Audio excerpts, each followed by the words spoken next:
Guzman. Patricia Ferron.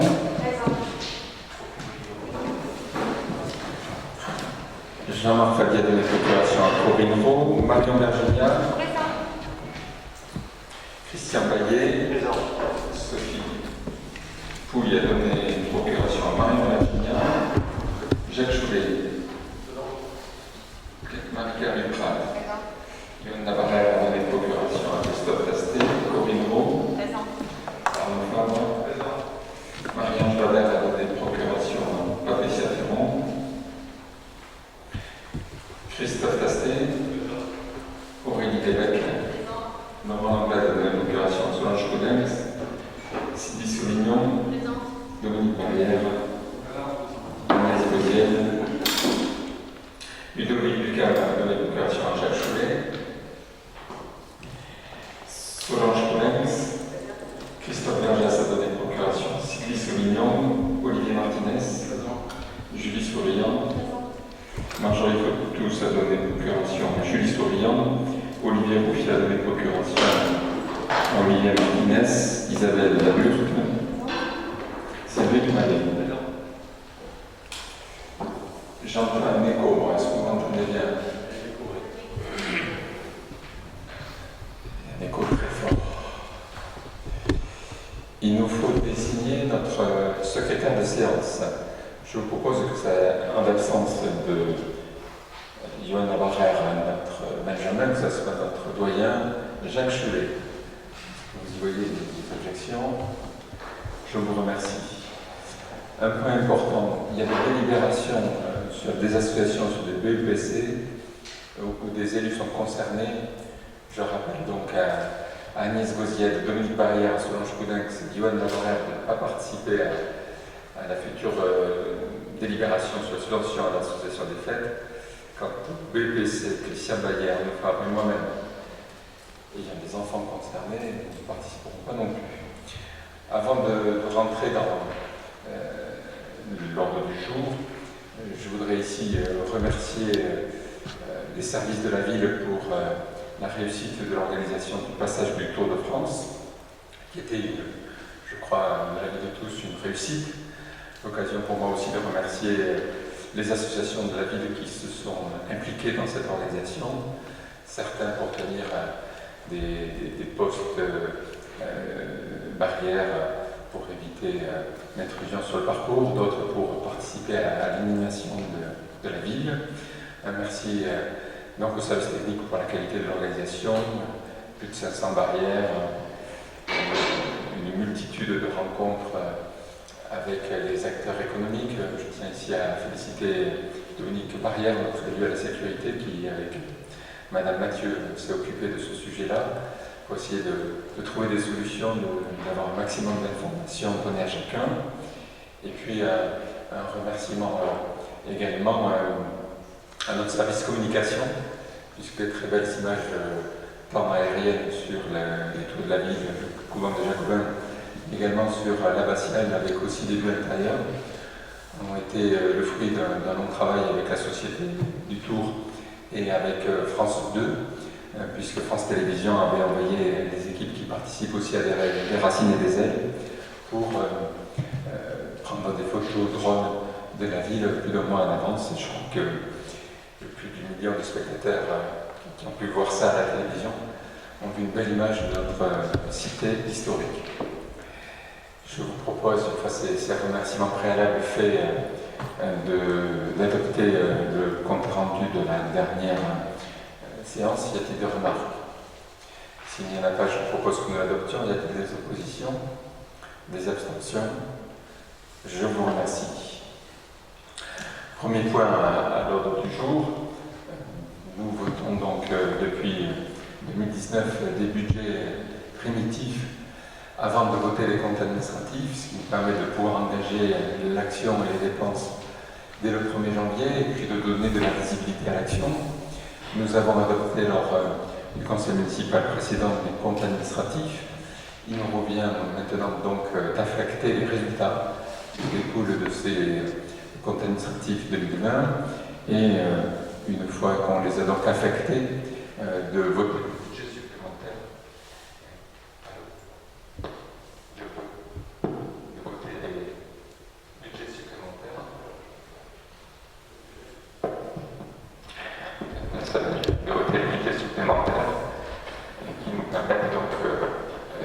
compléter les investissements de l'année précédente.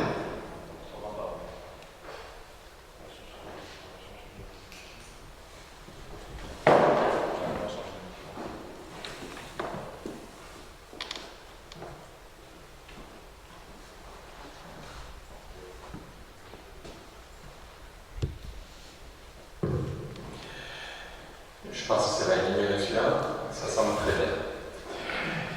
Première délibération, oui, je vous expliquais que donc, on est dans une formule budgétaire. Précédemment, nous votions le compte administratif, nous connaissions donc les résultats de l'année précédente avant de voter le budget primitif. Depuis 2019, nous votons les budgets primitifs très tôt dans l'année, des fois en fin de mois de l'année précédente, de façon dès début janvier à pouvoir engager l'action. Et donc il revient fin juin, début juillet, une fois qu'on connaît les résultats de l'exercice précédent, de les rajouter en dépenses et en recettes dans un budget supplémentaire, ce que nous allons faire aujourd'hui. Ça vaut pour l'ensemble des budgets. Premier point donc à l'ordre du jour de notre séance, l'affectation des résultats de l'exercice 2020 du budget ville, puisque nous avons un excédent brut de fonctionnement de 844 000 €. Nous avons un résultat de l'année 2019 de 653 000 €, soit un résultat affecté au 31/12/2020 de 1 497 000 €. Nous avons des besoins en investissement de 1 367 000 €. Et donc, une fois tous les besoins de financement couverts par le résultat de fonctionnement, il nous reste un résultat positif de 130 308 € qui nous permet donc de débuter l'année 2021 avec 130 308 € d'excédent. Y a-t-il par rapport à ce premier point des questions avant que nous adoptions? Il vous est donc proposé ce qui est la formule classique d'affecter ces 130 000 € en fonctionnement, ce qui va augmenter l'excédent de fonctionnement de l'exercice 2021. On va le voir dans le budget supplémentaire. Y a-t-il des oppositions sur cette affectation des résultats? Y a-t-il des abstentions? Je vous remercie. Budget de l'eau, nous avons un résultat positif de 79 000 €. Y a-t-il des questions avant que nous l'adoptions? S'il n'y en a pas, y a-t-il des oppositions? Des abstentions? Je vous remercie. Budget de l'assainissement. Nous avons là d'affectation de résultats, puisqu'on a besoin de financement à couvrir et qu'il y ait une écriture comptable entre l'eau et l'assainissement. On verra ça dans le budget supplémentaire. Tout ça a été présenté en commission de finances. Y a-t-il des oppositions? Y a-t-il des abstentions? Je vous remercie. Sur le budget de La Fontaine, nous avons un résultat qui montre un besoin de financement d'investissement de 7 630 € qui sont liés à des frais de géomètre. Sur le reste, tous les comptes sont à zéro. Y a-t-il des oppositions? Y a-t-il des abstentions? Je vous remercie pour l'adoption à l'unanimité. L'écoquartier Moton, nous avons un besoin de financement dans l'investissement de 300 000 €, un résultat en fonctionnement de plus 149 000 €, et donc une effectuation de résultat en R 10 068, un investissement de 149 317 €. Y a-t-il des oppositions? Y a-t-il des abstentions? Je vous remercie. Dernier résultat que nous avons à affecter, nous avons sur le compte du budget musée de la ville, le musée d'art et d'histoire du Cap de Gascogne, un résultat positif de 6 281 €. Y a-t-il par rapport à ce budget des oppositions, des abstentions? Je vous remercie de cette belle unanimité. Septième point à l'ordre du jour, le budget supplémentaire. Donc nous revient pour tous ces résultats que nous avons vus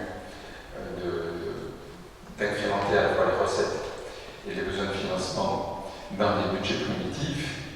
Sur le budget de la ville, qui est le budget principal, nous avons donc un résultat positif de 130 000 euros qui va nous permettre d'investir plus que prévu en début d'année.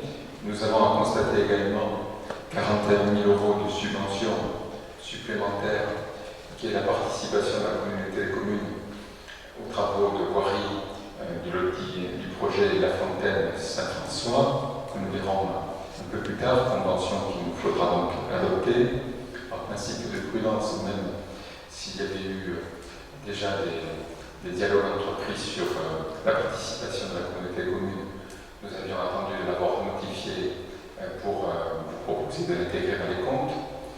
Sur le budget de fonctionnement, c'est-à-dire les dépenses du quotidien, nous constatons malheureusement que le cinéma est largement en deçà de ce que nous pensions pouvoir réaliser en entrée en début d'année. Il y a eu un reconfinement et même depuis la réouverture, la fréquentation est modeste et le pass sanitaire obligatoire à partir il y a 3 jours vient encore rajouter à la faiblesse de fréquentation. Donc nous constatons dès à présent 30 000 euros de recettes en moins sur ce compte-là. Nous avons eu aussi, nous avions inscrit dans le budget primitif au niveau des subventions comme si toutes les manifestations de l'année allaient se réaliser, notamment les fêtes patronales. Nous constatons que ces fêtes patronales n'ont pas eu lieu, donc nous réduisons les crédits attribués aux associations à hauteur de ces événements qui n'ont pas lieu, qui donc ne donneront pas nécessité un versement de subvention. Il découle de tout ça, de cette subvention supplémentaire, de ces recettes réduites et de ces crédits aux associations réduits par rapport à tous les événements qui n'ont pas lieu, un investissement complémentaire de 188 000 euros. Et donc le total des investissements prévus sur cet exercice va s'élever à 2 331 000 euros de dépenses et d'équipement. Et donc si notre taux d'exécution est au final de 80 à 90%, nous serons dans le rythme de 2 millions d'euros d'investissement annuel prévu dans notre plan pluriannuel d'investissement, conformément au programme de mandat sur lequel nous nous sommes engagés auprès des électeurs saint-séverins en 2020. Vous allez me dire, c'est des investissements supplémentaires, c'est presque 200 000 euros de crédit en plus. À quelles opérations ils vont être affectés? Tout ça vous a été précisé en commission des finances, mais puisque notre séance est publique, l'occasion pour moi de préciser qu'il y a 3 opérations majeures qui vont être complétées et accélérées grâce à ces crédits. D'une part, la côte de Brie. Nous avons opéré le déploiement complet de la terre qui était une terre de propriétaires privés qui tombait sur le domaine public. Et pour autant, nous n'avons pas encore réouvert cet axe à la circulation piétonne, puisque nous avons des travaux à faire, notamment pour canaliser l'eau. Et donc nous prévoyons d'affecter les recettes supplémentaires mises par ce budget supplémentaire à cette opération-là. L'avenue Général de Gaulle, entre la tournée du stade et le rond-point de Perret, vous avez vu que la couche de roulement a été faite, que les lignes des réseaux secs, que ce soit l'éclairage public, la téléphonie, l'électricité, tout ça a été enterré et refait, mais qu'il nous reste à refaire les trottoirs et à réaménager cet axe pour ralentir la circulation. Nous prévoyons des crédits supplémentaires pour finir cet aménagement-là. Et enfin, dans cette opération de budget supplémentaire, nous allons également autofinancer la fin du projet d'embellissement des quartiers La Fontaine et Saint-François. Voilà les commentaires que je peux vous faire en début de séance. Donc, l'ensemble de ces crédits nouveaux est affecté à l'investissement de façon à pouvoir monter au final à 2 331 000 euros d'inscription en investissement. Y a-t-il par rapport à cela des commentaires, des questions?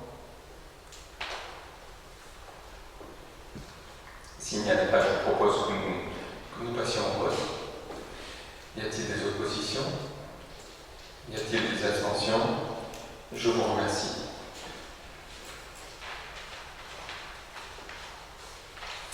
Délibération suivante sur le budget de l'eau. Ce sont des écritures vues avec la perception qui sont liées à une période où nous étions encore en régime municipal. Nous avons des créances irrécouvrables inscrites en valeur pour la période 2015-2019. Et donc nous avions prévu des provisions pour se prémunir contre ces créances qui nous seront donc des factures jamais réglées. Donc nous faisons une reprise sur les provisions pour ces créances-là. Nous avons également sur la facture de fin 2019 de l'eau une partie de ce qu'ont payé les Saint-Séverins qui correspondent à des factures d'assainissement. Et donc on a une écriture de reversement au budget assainissement qui n'avait pas été fait sur 2020, que nous vous proposons de passer maintenant. Tout ça s'équilibre bien sûr en recettes et en dépenses. Y a-t-il des questions en compassion à l'adoption de ce budget supplémentaire? S'il n'y en a pas, je propose que nous l'adoptions. Y a-t-il des oppositions? Y a-t-il des abstentions? Je vous remercie. Tout ce que je viens de vous dire vaut aussi pour l'assainissement. Donc nous avons donc le reversement du budget de l'eau qui vient en recette. Sur ce budget-là, nous avons aussi un reliquat de subvention à recevoir lié au schéma directeur d'assainissement des eaux pluviales et des restes à réaliser qui correspondent à des investissements qui avaient été engagés en 2019. Y a-t-il des oppositions? Y a-t-il des abstentions? Je vous remercie. Sur le budget de la fontaine, nous avons des dépenses de viabilisation pour les raccordements des terrains à bâtir qui sont liés à des dépenses de raccordement à l'électricité, en téléphonie. Nous avons des ventes de terrain sur lesquelles le prix de vente est incliné à 64 €, alors que dans le budget primitif, on était à 62 €. On a un surplus de recettes. Nous avons une partie également d'annulation des stocks, puisque toutes les ventes qui seront faites viennent réduire les stocks. Ce budget sera clôturé sûrement sur l'exercice 2022-2023. Il s'équilibrera sur l'ensemble des exercices en recettes et en dépenses, à l'exception de 100 000 €, qui est le reste à charge, qui sera donc porté par le budget ville, et que vous venez de voir dans le budget principal, puisque lorsque la première phase du budget La Fontaine avait été mise en œuvre, toute une série de travaux n'étaient pas conformes à ce qui avait été promis aux habitants, notamment le revêtement qui est en tricouche, alors qu'il avait été promis en enrobé, le massif de fleurissement au cœur de la place qui est au fond, qui n'avait pas été prévu, des trottoirs qui avaient été faits en grave, alors qu'ils avaient été prévus dans un revêtement plus qualitatif. Toutes ces dépenses sont donc malheureusement portées par le budget ville et pas par le budget La Fontaine. Il y aura pour cette année à peu près pour 100 000 € de dépenses pour rattraper des choses qui avaient donc été promises en 2011-2012 et non faites.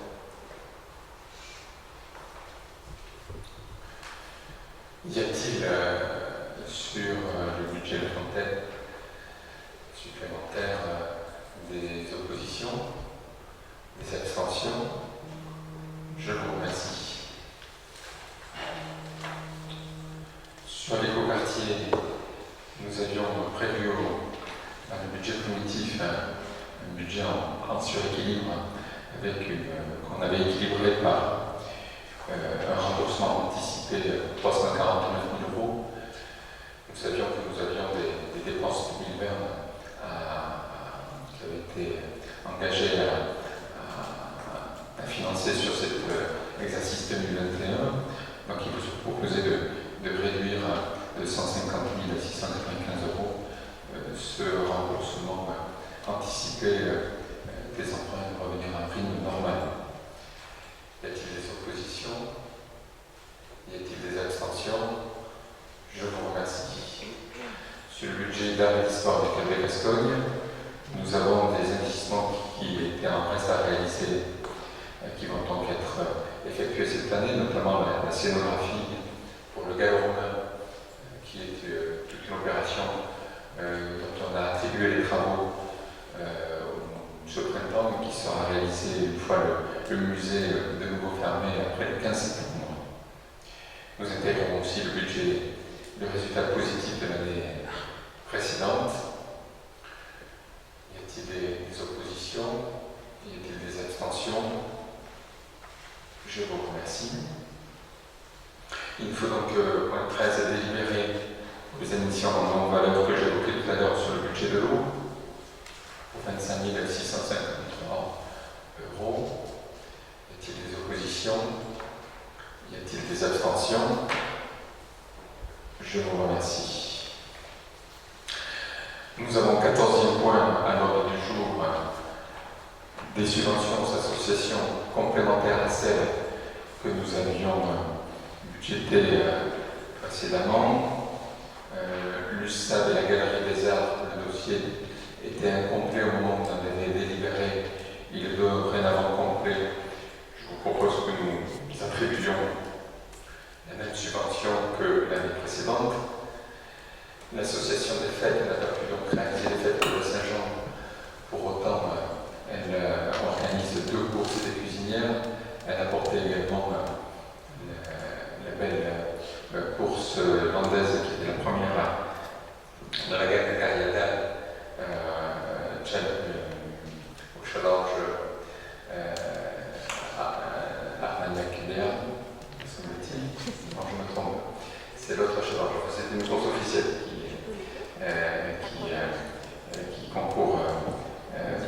Et il y avait une journée pour les enfants aussi qui est prévue, qui aurait dû être organisée le week-end dernier, avec les règles Covid, le pass sanitaire, tout ça a pris du retard. Mais c'est toutes ces raisons qui nous portent à proposer une subvention de 13 000 euros pour l'association des fêtes. Quant aux écureuils parcs qui nous ont fait une demande complémentaire, ils ont une doublette qui est champion des Landes, des associations des aînés ruraux, qui va participer au tournoi national et portera donc la couleur de son CV, ce tournoi national. Et dans ce temps où les bonnes nouvelles sont rares, où les épreuves sportives sont peu nombreuses, ils ont fait part d'une demande complémentaire. C'est une participation aux tenues où ils porteront les couleurs de son CV dans ce tournoi national. On peut faire du sport, c'est à plus de 77 ans. Y a-t-il des questions par rapport à ces 4 subventions? S'il n'y en a pas, je propose que nous les adoptions. Y a-t-il des oppositions? Y a-t-il des abstentions? Je vous remercie encore une fois. Je tiens à féliciter tout le mouvement associatif qui traverse des périodes extrêmement difficiles. Nous avons encore eu malheureusement cette semaine 2 associations qui s'étaient lourdement impliquées pour faire en sorte qu'il y ait des événements qui puissent avoir lieu cet été, notamment l'association Musique Vivante des Landes, qui a fait le beau concert qui a été fait cette année après la décision d'annuler le concert de la semaine prochaine du fait du pass sanitaire. Il y a une association culturelle qui, après avoir tout fait pour faire Varietas Florent, a annulé 8 jours avant, est obligée d'annuler l'export artisanal 15 jours et alors que tout était prêt, puisque malheureusement la moitié des exposants ne sont pas couverts par le pass sanitaire, donc ne pouvaient pas se exposer pendant les 8 jours. Tout ça est extrêmement complexe. J'espère que l'accélération de la vaccination fera que nous pourrons au plus vite retrouver une vie la plus normale possible.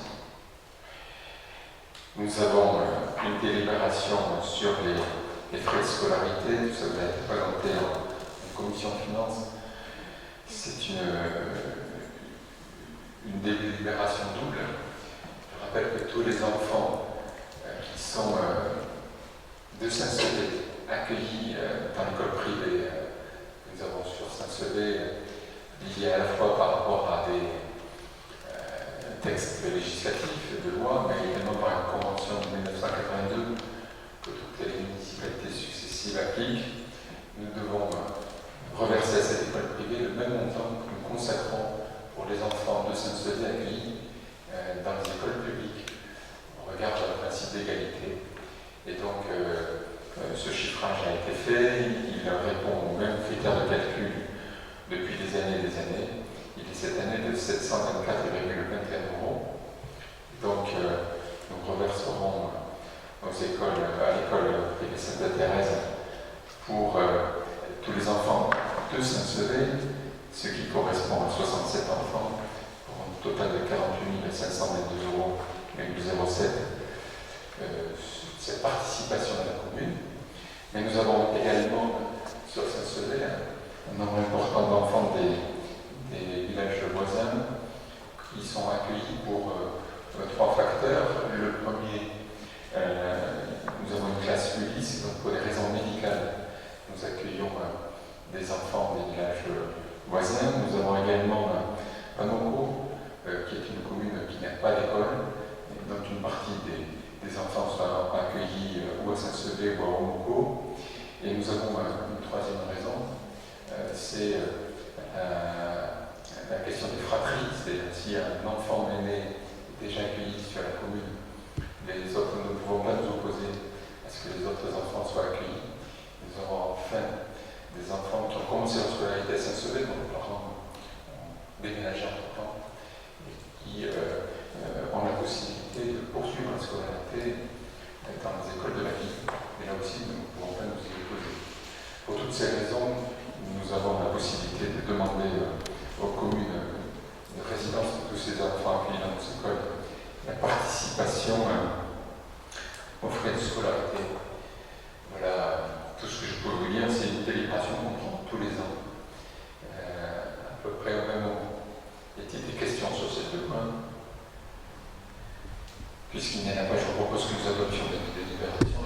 La première qui consiste à m'autoriser à demander la participation en commune dont nous accueillons des enfants dans nos écoles publiques. Y a-t-il des oppositions? Y a-t-il des abstentions? Je vous remercie. Et là même dans l'autre sens, y a-t-il des oppositions pour la participation à la scolarité des élèves à l'école privée Sainte-Thérèse? Je n'ai pas compris, vous vous opposez, très bien. Y a-t-il des abstentions? Je vous remercie. Point numéro 17. Et qui motive que nous nous retrouvions aujourd'hui, puisqu'il fallait que nous délibérions avant le 27 juillet, conformément à un débat que nous avons déjà eu en communauté commune. Il nous est demandé de délibérer par rapport à un changement de périmètre de compétences de la communauté commune tel qu'il a été adopté en communauté commune. Il revient à chaque commune de se positionner par rapport à cette modification de compétences, et sans surprise pour aucun d'entre vous, dans les attendus, nous sommes conformes à ce que nous avons évoqué lors du vote en conseil communautaire, à savoir que nous regrettons le transfert à la communauté des communes de la compétence de création et gestion de maisons en France Service, telle que la présidente souhaite la mettre en œuvre. Nous considérons que c'est un service de proximité qui est destiné aux plus faibles, à ceux qui ont du mal à se déplacer pour des questions d'âge, pour des questions aussi souvent d'absence de véhicules, que ces dispositifs sont donc à vocation sociale un dispositif de proximité que nous avons sur Saint-Sevé, la plus grande population qui bénéficie de logements sociaux. Nous sommes la commune où il y a le plus également de personnes à mobilité réduite liées à la question d'âge ou de maladie. toutes ces questions lorsque nous avions reçu avec plusieurs adjoints la sous-préfète de Dax en charge des questions des enfants et services en septembre dernier, elle trouvait tout à fait légitime, qui est une maison France et services 62B. Malheureusement, la communauté de communes et sa présidente ne le voit pas ainsi aujourd'hui. Nous considérons qu'il y a 3 bassins de vie d'intervention autour des Gémeaux et autour de Saint-Sopé, et que donc une maison France service aurait pu être ou portée par chacune des communes. Le jeune est rapporté sans recours à de l'argent de la communauté commune, ou par la communauté commune, à condition qu'il y en ait 3. Aujourd'hui, la communauté commune souhaite qu'il n'y en ait qu'une, et que ce soit sur Agenot, et que ce soit l'ensemble des citoyens des 50 communes qui participent au financement de celle-là. Nous contestons à la fois le fait que ce soit la communauté commune de payer, et nous contestons aussi le fait qu'il n'y en ait qu'une au lieu de 3. Voilà ce que, enfin 2 au lieu de 3, puisque c'est toujours ça que je. Voilà ce que je tenais à rappeler pour évoquer que à titre personnel, propose à chacun d'entre nous de marquer notre désapprobation sur cette modification de périmètre. Y a-t-il des prises de parole avant que nous participions en vote?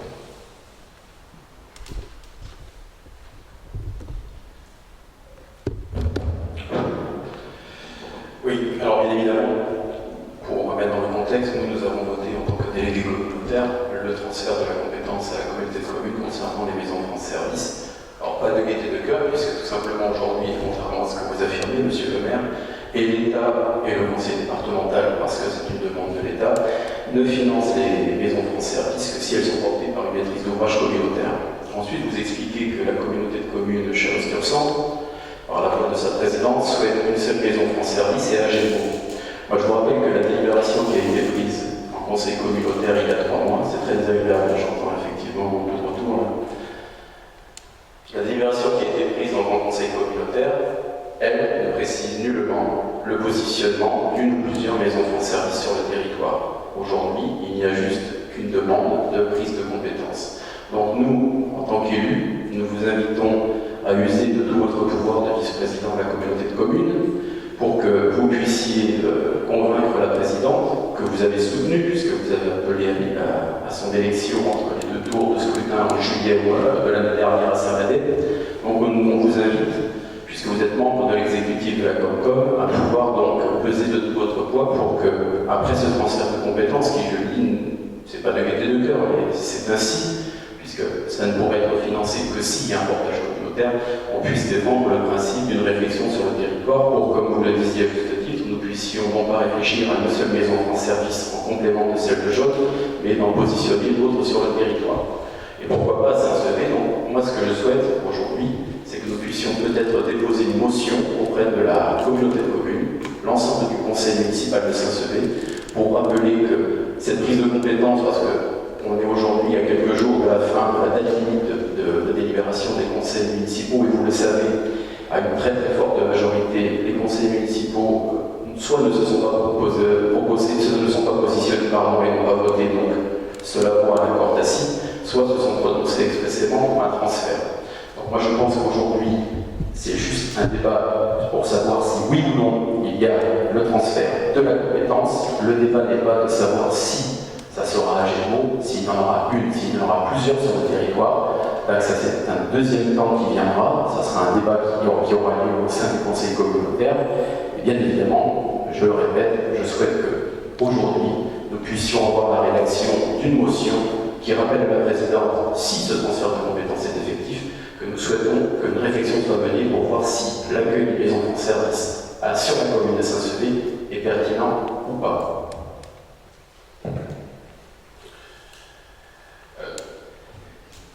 Le positionnement sur la Gémeaux a déjà été acté, ou à moins que vous ayez acté des conseils communautaires. Il a été acté à 2 occasions. Il a été acté à la fois lors du débat qui a eu lieu à Sorbès, je vous réfère au procès verbal, avec une prise de position très claire de la présidente, où Claire et moi-même étions montés au créneau pour poser des questions là-dessus, et il a été acté dans le budget, où il est clairement exprimé dans le budget qu'une seule communautaire. Je vous invite à revoir le débat d'orientation budgétaire propriétaire, à consulter tous les documents, et vous verrez que malheureusement, il n'y a pour le moment qu'une maison de service qui est actée. Et donc, ne soyons pas naïfs.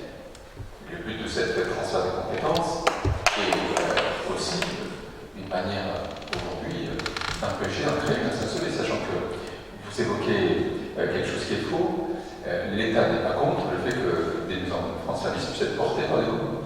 C'est faux, vous mentez. C'est pas vrai. Écoutez, je vous le dis. Écoutez, ce dossier, notre positionnement est pas fait en concordance avec les exigences de l'État. Rien n'empêche les communes, on regardera la loi, nous avons reçu pourquoi la commune n'a pas été en charge de ça, serait venue à Saint-Sevé, si on n'avait pas pu le faire.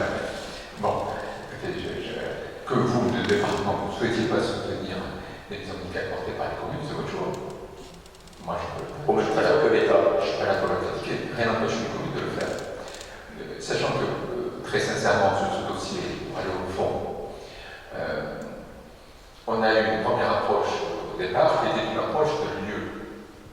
On pensait qu'il fallait un actif, parce qu'il fallait des salles pour que la CAF, la RSA se déplacent.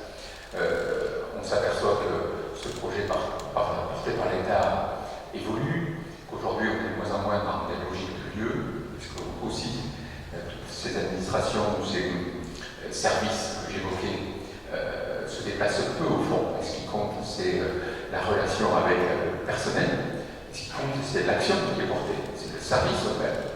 Nous avions d'ailleurs évoqué lors d'un bureau des maires l'initiative qui a été faite à Mont-de-Marsan avec un bus itinérant.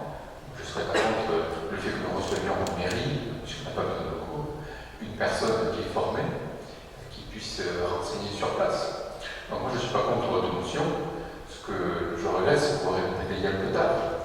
J'aurais préféré que dès le conseil communautaire de Sorbette, vous évoquiez clairement, comme on l'a évoqué nous, qu'à vos yeux, il fallait un espace France Service aussi à Saint-Sevé. Et si c'est le cas, je me réjouis que vous ralliez à cette idée que nous portons depuis 2 ans. Il n'est jamais trop tard. Et je serais très heureux que nous portions ensemble une motion pour défendre Saint-Sevé. Je suis heureux que vous nous rejoigniez sur l'intérêt de cet espace France Service sur Saint-Sevé. Moi, je suis prêt à ce qu'on mette à disposition des locaux municipaux, si la communauté commune veut nous déployer du personnel pour qu'on ait aussi cet accès au service public sur Saint-Sevé. Donc je retiens votre idée d'une motion.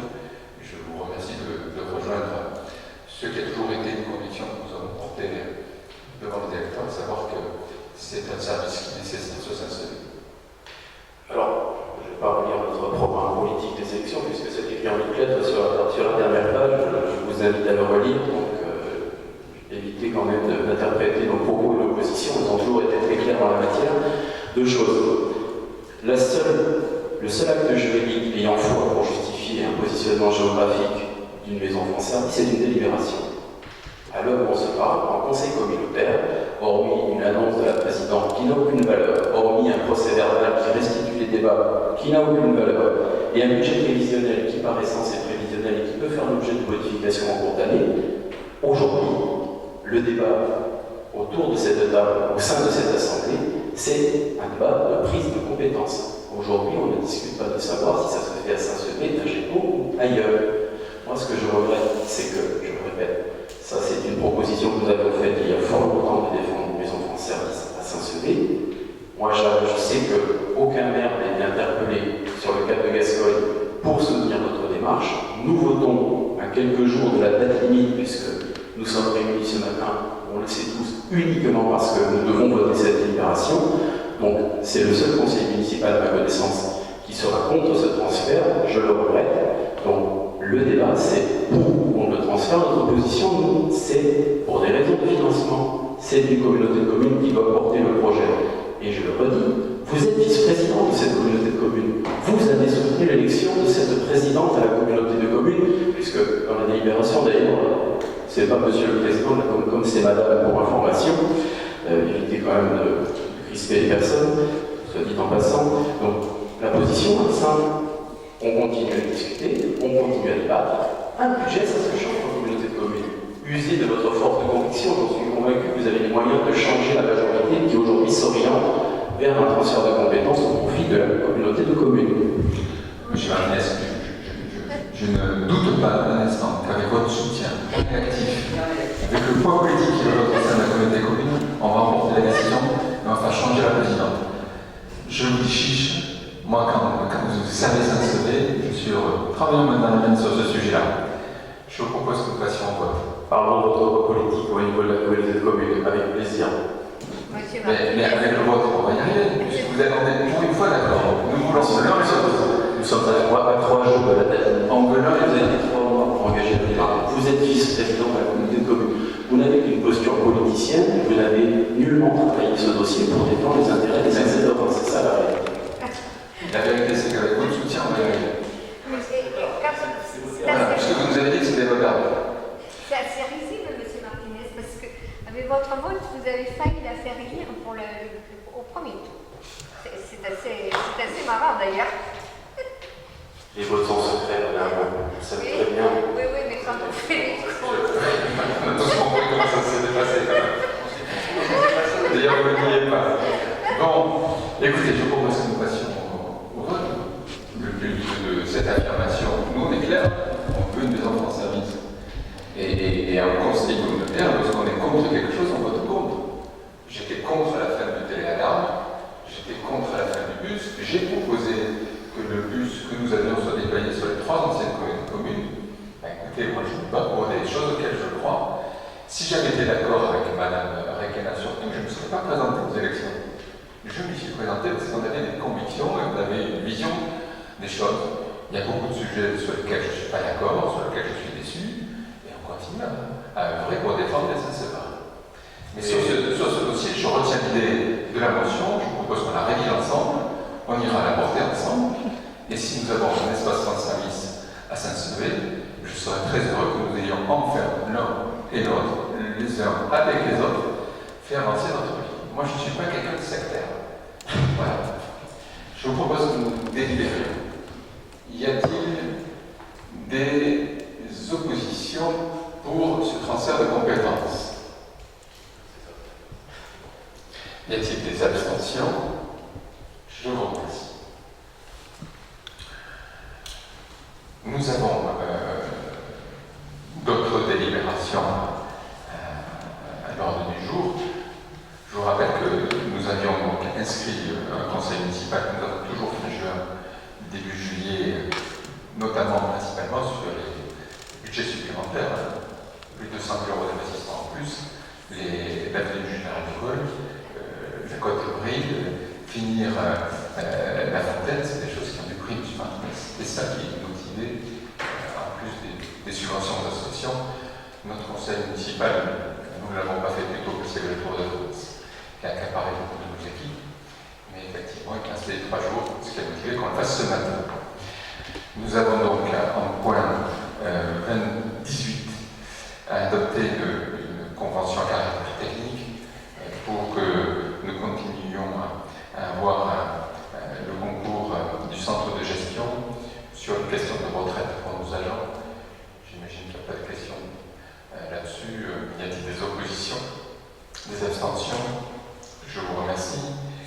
Nous avons une demande d'un de nos agents qui souhaiterait, alors qu'il est sous contrat depuis plus de 2 ans avec nous, travailler à temps partiel, puisqu'il peut se monter en micro-entreprise à côté. Voilà. C'était quelque chose qui n'était pas possible jusqu'à présent, qui est possible par la loi. Il fallait délibérer pour permettre à ceux qui le souhaiteraient de pouvoir travailler à côté. Y a-t-il des oppositions, des abstentions? Je vous remercie. Nous avons aussi une adhésion au service de médecine préventive du centre de gestion des Landes. On est toujours dans des délibérations à caractère technique. On est encore dans un démarrage de mandature. Le centre de gestion nous demande de délibérer là-dessus. Y a-t-il des oppositions, des abstentions? Je vous remercie. Nous avons un changement, j'espère qu'on va enfin y arriver au tableau des effectifs. La dispositif Petite Ville de Demeure qui est mis en place par l'État, des changements de consignes assez réguliers. intermédiaire, un chargé de mission qui était possible d'être subventionné pouvait être retenu à temps partiel. Il nous exige maintenant, pour qu'il y ait des financements qui soient associés de la part de l'État et de la région, qu'ils soient dédiés à temps plein. Et surtout que depuis 3 mois, la personne est au sein de nos équipes, il travaille à 100%, donc nous officialisons cette situation de fait qui nous permettra de surcroît d'obtenir les financements. J'imagine qu'il n'y a pas d'opposition par rapport à ça. On va passer au vote. Il y a des oppositions, des abstentions. Je vous remercie. Nous avons un terrain qui est... Oui. Juste une explication de vote parce que c'est, je ne sais plus, la 3 ou 4e fois qu'on passe cette délibération. Moi, je comprends plus rien. Je veux dire, j'ai pas compris l'importance de l'intitulé. Ça change tout le temps. Moi, Mais je te redis, c'est qu'après, au mois de novembre, donc on a été les premiers à mettre en place la charge de mission. Parce qu'on voulait aller vite, parce qu'on a des projets qui nous tiennent à cœur, place de Verdun, on a des questions d'équipement public à positionner qui sont importantes. Et on avait déjà fait l'étude de commerce, ça nous semblait être la poursuite. Au début, ça devait être la caisse des dépôts et consignations avec, je cherche le nom de son intitulé qui s'occupe la Banque des territoires. Pardon, la Banque des territoires, non c'est pas la Banque des territoires. La NCT. Ah, l'Agence nationale pour les territoires. Voilà, qui devait tout subventionner. Après, il fallait aussi qu'intervienne le département ou la région en fonction des tailles de villes ou si les villes, après si les villes étaient déjà engagées dans un dispositif. Il y a eu une hésitation à un moment, est-ce que le chargé doit être porté par les communautés communes? Est-ce que la DLCN peut aussi le faire? Qui aurait été un très bon dispositif d'ailleurs. On s'était positionné, mais ça n'a pas été accepté. L'État, alors après, voyant que c'était compliqué, ils nous ont autorisé à qu'il y ait des employés à temps partiel. Donc, comme nous, on avait déjà la personne qui est à côté de moi, on voulait délibérer pour ne pas perdre de temps pour les subventionnements. Et surtout pas perdre de subventions, alors on avait déjà enclenché la dépense. Au mois de juin, on croyait être opérationnel, ils nous ont dit ah non, maintenant c'est 100%. J'espère, je ne sais pas, qu'il n'y a pas encore un changement. Ce qui est sûr, c'est que nous, on a enclenché l'action, on a une opération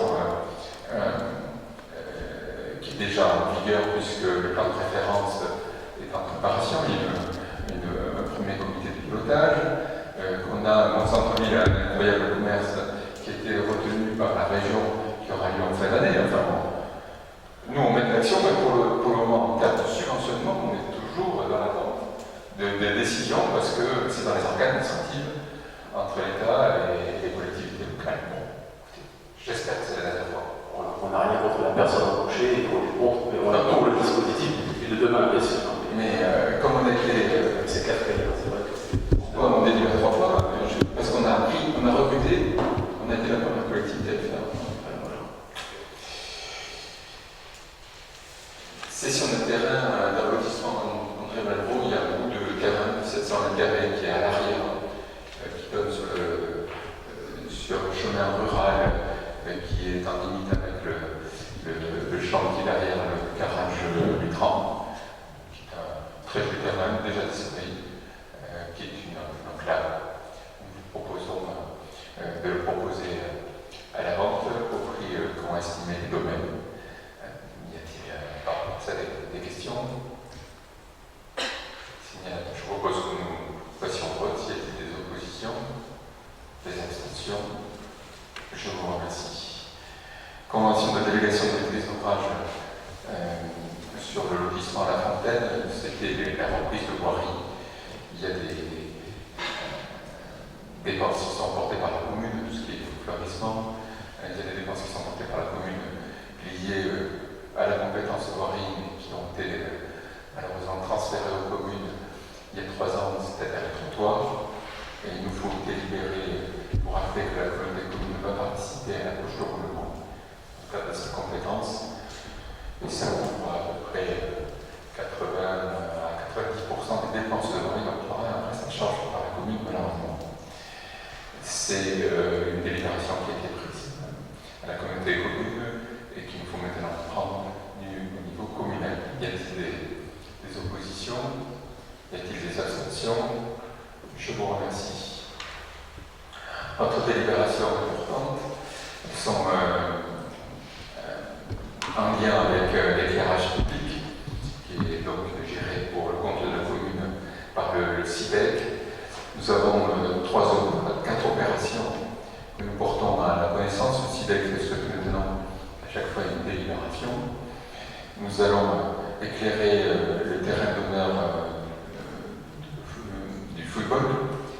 Nous le faisons maintenant à la fois parce que c'était une promesse et un engagement du mandat, et d'autre part parce que les études techniques qui nous ont été rendues au printemps ont trouvé une solution qui n'empiète pas sur le clubhouse. Et donc c'est faisable. Et d'autre part, si nous attendions, nous aurions eu des surcoûts, puisque là on est sur un marché en vigueur et des augmentations de tarifs dans les mois à venir. Donc il nous paraissait opportun de le faire maintenant. Et nous avons recouru aux emprunts SILEC. Comme ça nous n'aurons pas la charge de cette dette. Et nous avons chaque année des emprunts SILEC qui arrivent à échéance, d'autres nouveaux que nous souscrivons. Ce sont des travaux qui seront faits d'ici la fin de l'année, et donc les premières échéances auront lieu en 2022. Vous retrouvez dans cette délibération également la mise en éclairage du cours 3 du terrain de tennis, qui était une demande du SAS Tennis de Montbéliard, qui se fait avec un éclairage LED qui économe en énergie. Nous en profitons pour changer les éclairages des cours 1 et 2, de passer en basse consommation, ce qui devrait nous permettre de faire des économies. Et nous avons également une opération d'alimentation de la station d'épuration. C'est mal formulé. Nous avions sur toute la plaine des sports un approvisionnement commun pour toutes les compétences et les lieux, y compris l'ancienne station d'épuration, qui était alimentée par les mêmes réseaux que la ville. Il n'y avait jamais eu de séparation de fait. Maintenant que nous sommes en délégation de service public, on en profite pour faire 2 compteurs et 2 séparations bien conformes. On en a profité aussi pour rajouter de la puissance, puisque avec le camping qui se développe, nous avions besoin de plus de puissance électrique en fond de plaine des sports. Et nous avons également dans cette délibération l'enfouissement des réseaux. Je trouve que c'est esthétiquement très réussi.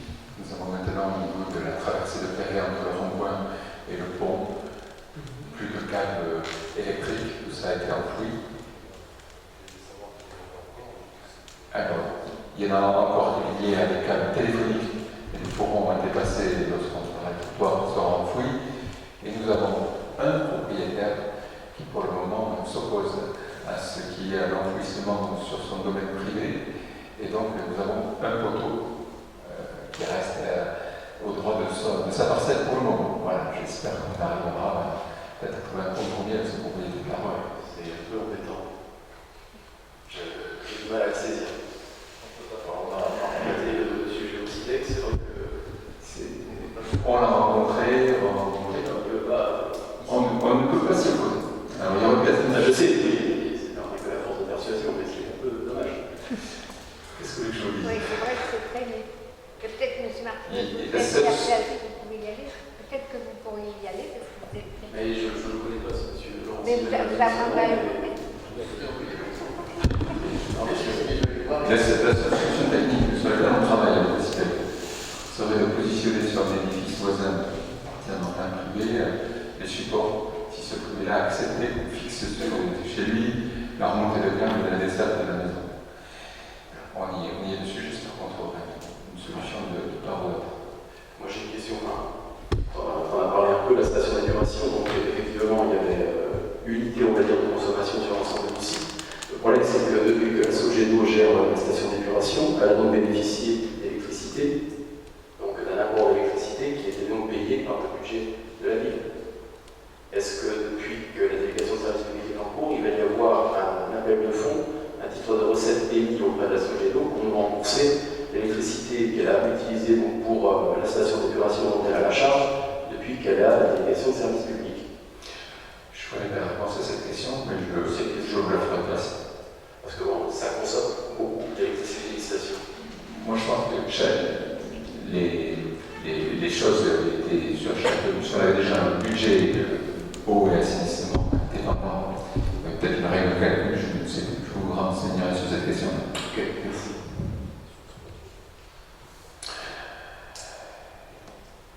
Il faut quand même compter hier. Y a-t-il des oppositions? Y a-t-il des abstentions? Je vous remercie sur cette belle unanimité. Nous avons des commerçants non alimentaires qui, avec la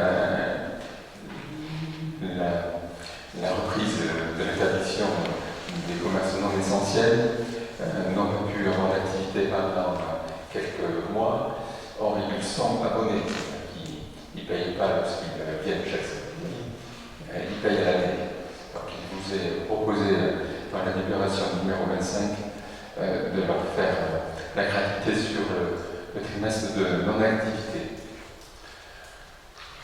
On a déjà pris une délibération similaire en année. Y a-t-il des oppositions? Y a-t-il des abstentions? Je vous remercie. Nous avons, conformément à un règlement de voirie communautaire, des voiries privées qui desservent plusieurs maisons, qui auraient la possibilité, si elles étaient refaites en bon état, d'être reversées au domaine public. On avait fait une délibération l'an dernier sur les 4 à 5 cas de figure. Rien n'a été fait encore, mais notamment un peu complexe où il y a des questions de pluvial. Je parle du fond de l'espace bruyant.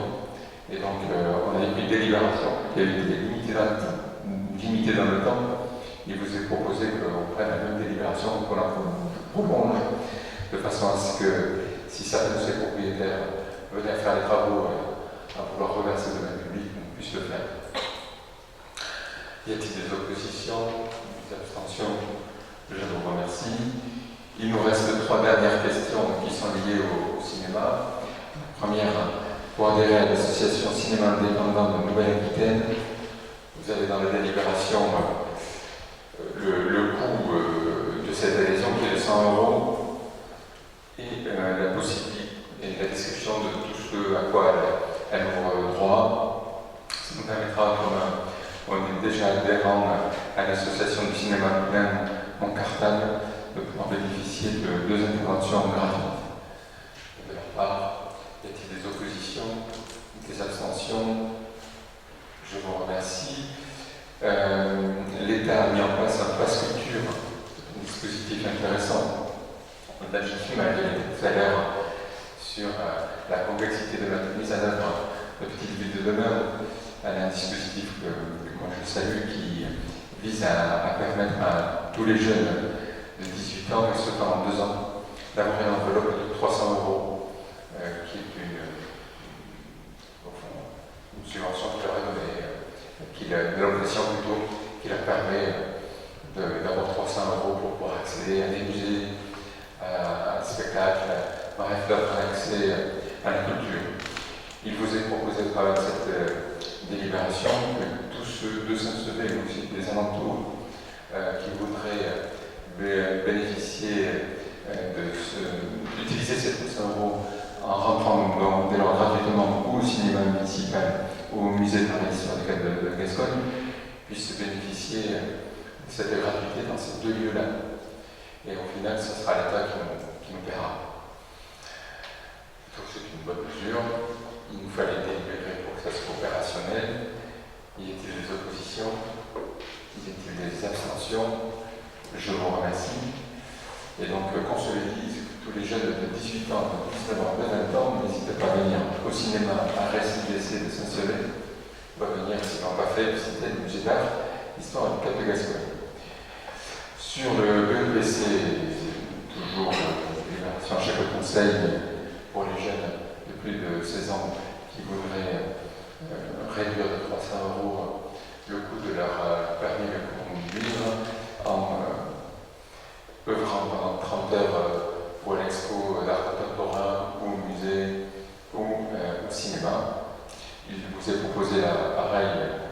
féliciter tout à l'heure les personnes qui n'ont pas participé au vote de l'association de fête.